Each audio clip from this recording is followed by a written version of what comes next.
বাস্তু শুভ লক্ষণ দ্বিতীয় পার্ট। নমস্কার বন্ধুগণ, আশা করি ঈশ্বরের কৃপায় আপনারা সবাই ভালোই আছেন। আমি রামপ্রসাদ ব্যানার্জি কলকাতা থেকে বলছি। আজ আমি কচ্ছপের গুণাগুণগুলি নিয়ে প্রথম পার্টে যেসব আলোচনা করেছিলাম তার কিছু অংশ বাকি থাকায় এখানে অর্থাৎ দ্বিতীয় পার্টে আলোচনা করব। কচ্ছপের মূর্তি একটি উপযুক্ত স্থানে স্থাপন করায় সৌভাগ্য এবং ইতিবাচক স্পন্দন নিয়ে আসে বলে বিশ্বাস করা হয়। কচ্ছপ যদি একটি বাটি বা ঝর্ণার মধ্যে রাখলে কচ্ছপের প্রভাব প্রসারিত হয়। আপনার ঘরকে নেতিবাচক শক্তি থেকে রক্ষা করার জন্য কচ্ছপটিকে সামনের দরজায় স্থাপন করা উচিত। কচ্ছপকে উত্তর দিকে রাখলে কর্মজীবনে উন্নতি হয়ে থাকে।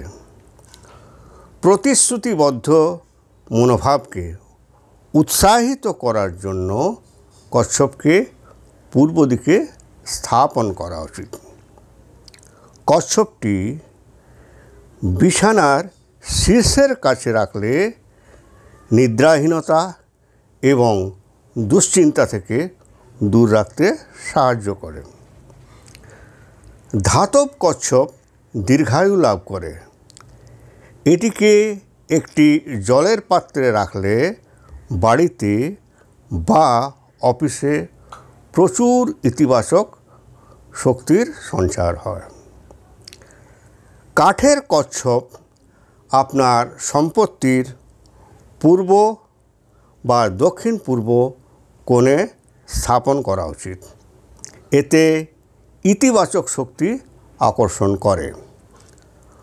বসার ঘর বা প্রবেশদ্বারে কাঠের কচ্ছপ স্থাপন করলে ভালো ফল পাওয়া যায়।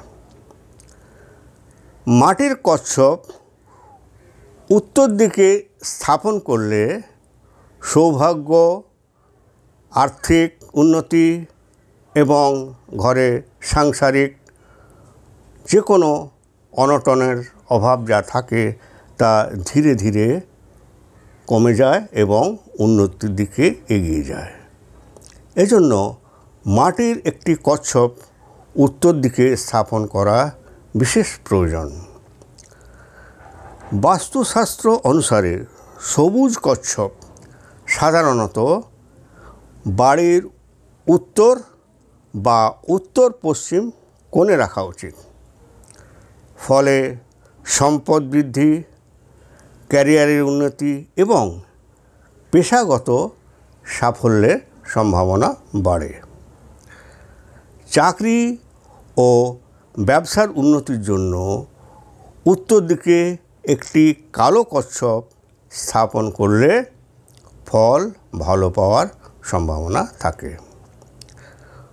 সুনামের জন্য লাল রঙের কচ্ছপ উপযোগী হয়ে থাকে। বাস্তুশাস্ত্র অনুসারে ঘরে কচ্ছপ স্থাপন করতে গেলে তার শুভ দিনগুলি হচ্ছে যেমন বুধবার, বৃহস্পতিবার এবং শুক্রবার।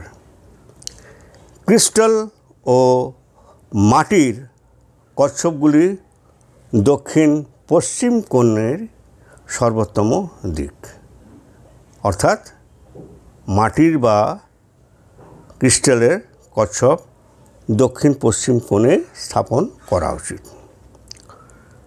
দক্ষিণ পূর্বে কাঠের মূর্তি রাখা কচ্ছপ রাখতে পারা যায়। কচ্ছপের কোনো মূর্তি সরাসরি মাটিতে রাখা উচিত নয়। ভালো ফল পাওয়ার জন্য কচ্ছপটিকে প্রণাম করার সময় ভগবান বিষ্ণুকেও স্মরণ করে প্রণাম করবেন। ভিডিওটি যদি ভালো লেগে থাকে তাহলে ভিডিওটি লাইক ও শেয়ার করবেন এবং চ্যানেলটিকে সাবস্ক্রাইব করার জন্য অনুরোধ রইল। ধন্যবাদ।